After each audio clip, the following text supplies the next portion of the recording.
All right, so you're thinking about quitting your 9 to 5 and diving into freelancing. First off, great, it's a good step forward. But before you throw in a towel, let's talk about how to do it smartly. The first and biggest shift you need to make isn't on your resume, it's in your mindset. When you're in a full-time job, you're used to waiting for permission, relying on managers and living in that business as usual comfort zone. Freelancing flips that completely. You are now the CEO of you. That means taking ownership of your decisions, taking responsibility for constantly upgrading your skills, and most importantly, being proactive. You're no longer just doing a job, you're running a business of one. Let's talk money. When you're employed, you get a nice regular paycheck every month. Freelancing, not so much. Your income might come in chunks. Maybe you earn most of your money in the first 3 or 6 months of the year, then nothing for a while. You need to prepare for that now. Start budgeting and saving while you're still employed. Build a 3 to 6 month emergency fund. Learn how to live below your means because that discipline will save you later. Here's the truth. In freelancing, the work won't find you. You'll have to find it.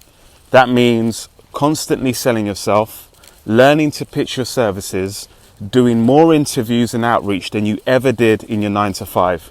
And if you haven't interviewed in years, that's okay, but you better start practicing now. Seriously, don't hand in that resignation letter tomorrow. Use your 9 to 5 job as your launch pad. Start building a portfolio of your work so people can see what kind of work you can do, a list of marketable skills, a pipeline of leads, companies that you want to freelance for, and some solid content that shows your value. It's not enough to say, I'm good at SQL or I know Python. You need to connect that skill to a business problem. For example, I use SQL to build real estate analytics dashboards that help property companies track portfolio performance in real time. That's just a made up example, but it's just to illustrate the idea. That's how you position yourself. You know, you've got to position your skill to a business need and how it solves a business problem. That's how you sell. And here's a bold move. Pitch freelance work to the company you're already working for. You know the problems, you know the people, you already have trust and credibility. One of two things will happen. They'll say yes, and boom, you've got your first freelance client. Or they say no, and maybe even consider letting you go. But hey, a redundancy payout is better than quitting empty-handed. This is where it gets real.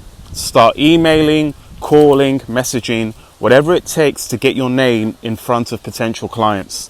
From my experience, it took me 9 months. 9 months of consistent outreach before I landed my first client. And funnily enough, it was someone I had contacted months before and totally forgot about.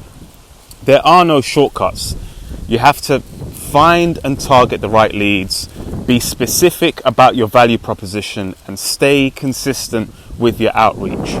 Look, freelancing can give you more freedom and money, sure, but it also demands much more discipline, more planning, and a much stronger mindset.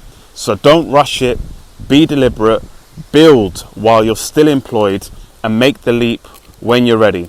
If this helped you out, give it a like, drop a comment if you've got questions, and subscribe for more freelance insights.